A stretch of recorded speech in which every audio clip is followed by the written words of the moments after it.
welcome back to my channel, and in this video I'll tell you what a manager of a care agency told me about certificate of sponsorship. Without wasting so much of your time, I'd like to highlight some of the benefits of certificate of sponsorship and why it is scarce.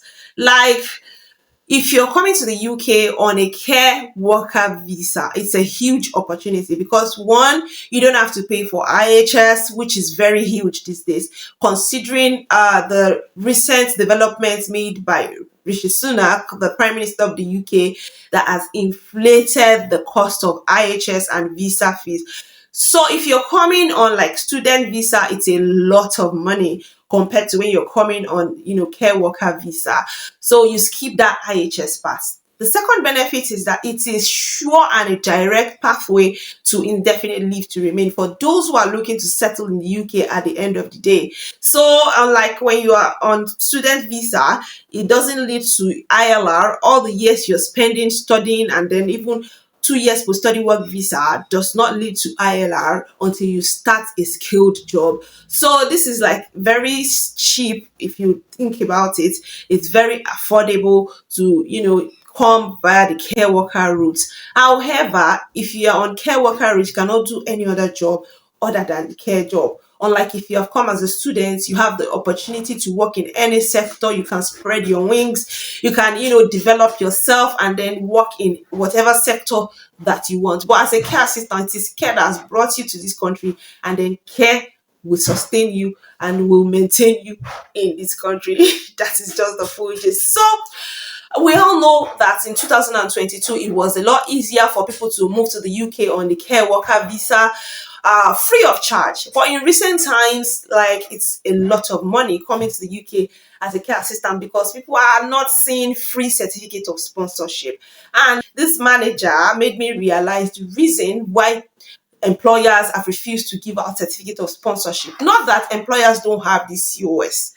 They do have the COS, but she made me understand that there's an administrative fee that the employers pay to the government. Even though the employees will get the COS for free, the employer has to pay some money to the government in order for them to be able to sponsor someone from outside the UK or maybe within the UK. And when there was really need for care assistants, when there was a huge shortage of care assistants in the UK, employers were willing to use their money to pay this administrative fee in order to issue out certificate of sponsorship. Unfortunately, these days, let me say fortunately, a lot of people have come to the UK via different routes, and then we have their dependents as well. So it's like the demand is very high when you talk of people looking for care assistant jobs and people looking for this certificate of sponsorship to remain in the UK, maybe after their study.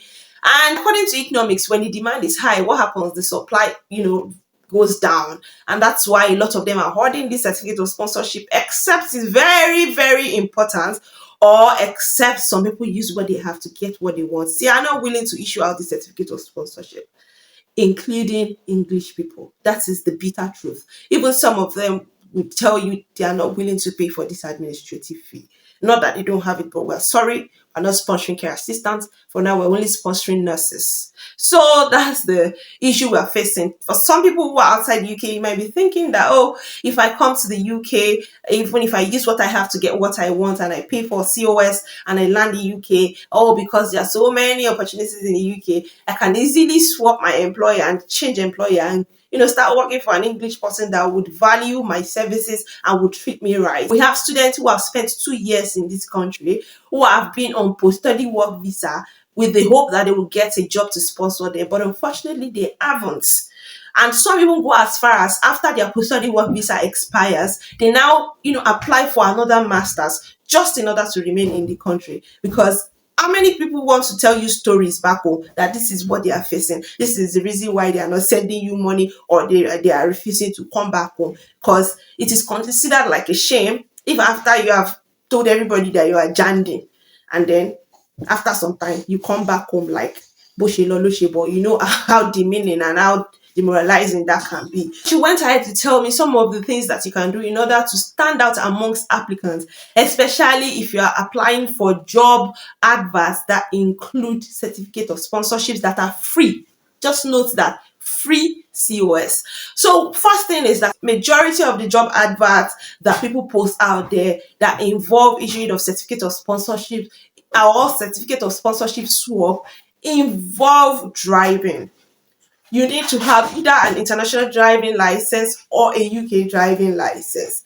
So in subsequent videos, I'm going to start a series on how you can, go about your UK driving test, how you can get your provisional license, everything you need to know, and to ace your driving test at just one sitting. If that's something that you would love to watch, then smash your notification bell so that you can get notified when that video is uploaded. So majority of the people that have this COS are agencies like domiciliary care agencies, and a lot of times, because their employees move from house to house, they really love to employ people who have their own cars and who have their own driving license, so that they can pair them up with people that do not have cars, like that. And they specifically put it in their job adverts that it is an added advantage. In fact, for some job adverts, you cannot progress if you do not have a driver's license. So this is one thing that would make your application stand out and will boost your chances of landing a sponsored care job in the UK. The second thing is that when you're applying for jobs, you need to consider the location of that job adverts. Like in the past, I applied for a job and we live very far from that location. And then I got a mail, even though I was qualified according to their mail, like even though your CV is top notch, if you don't live within the locality, then it becomes like a challenge to them, because they believe you might end up not showing up for that job role. You might find it difficult to commute and all that. So if you're applying for a job role, maybe in London and you're staying in Wales, do not put the address of Wales. You can get your friend's address in London. If you're willing to relocate, just put that London address as your address in order to boost your chances of getting that job role. Otherwise, they might just disqualify you based on that simple fact. Third thing we discussed is about, enrolling in relevant courses. So there's this controversy going on about whether the UK is going to remove care assistants from the shortage occupation list or not. In fact, I have heard gist, like rumors, like from January 2024, they would not issue certificate of sponsorship to care assistants anymore.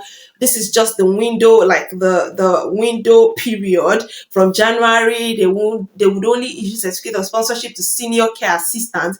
We are not sure yet, but of course, in this UK, their laws, their policies keep changing, and it's their country. We have no control over some of these things. So, guys, she made me realize that one thing that would also boost your chances is if you enroll in relevant courses like NVQ2 or NVQ3 to become a senior care assistant. If you see some of these job adverts online for senior care assistants, in fact, majority of them come with visa sponsorship. So if you have this degree, it's a plus to you. And the good news is that you don't have to wait for your employer to fund this program. You can self-fund the program.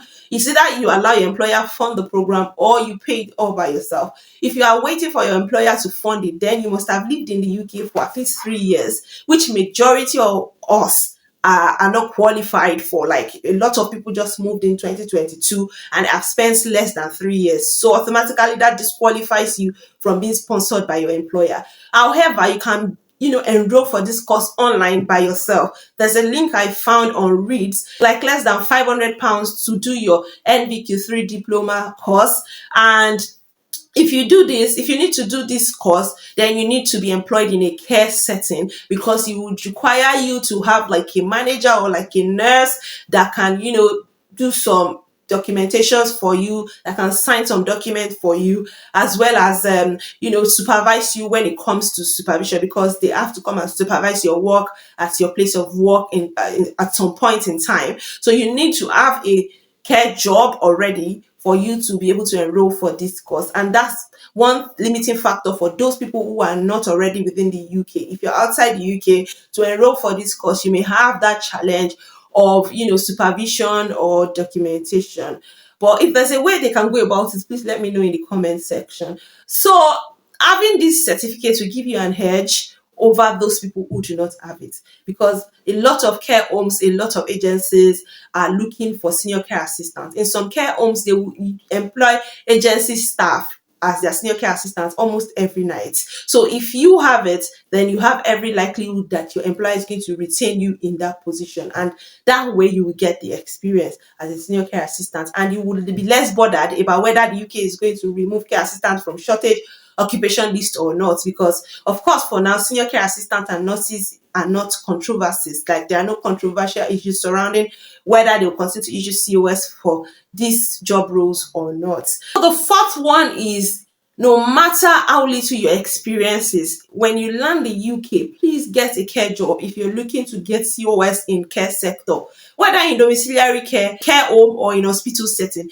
Experience is experience, no matter how little, especially UK experience. If you're coming from outside the UK, get relevant care experience from the country you are coming from. Even if it means for you to go and volunteer, it is still relevant. By the time you arrive here, pick up the first job that employs you in care. Don't mind whether it is domiciliary or not. You may end up enjoying that job.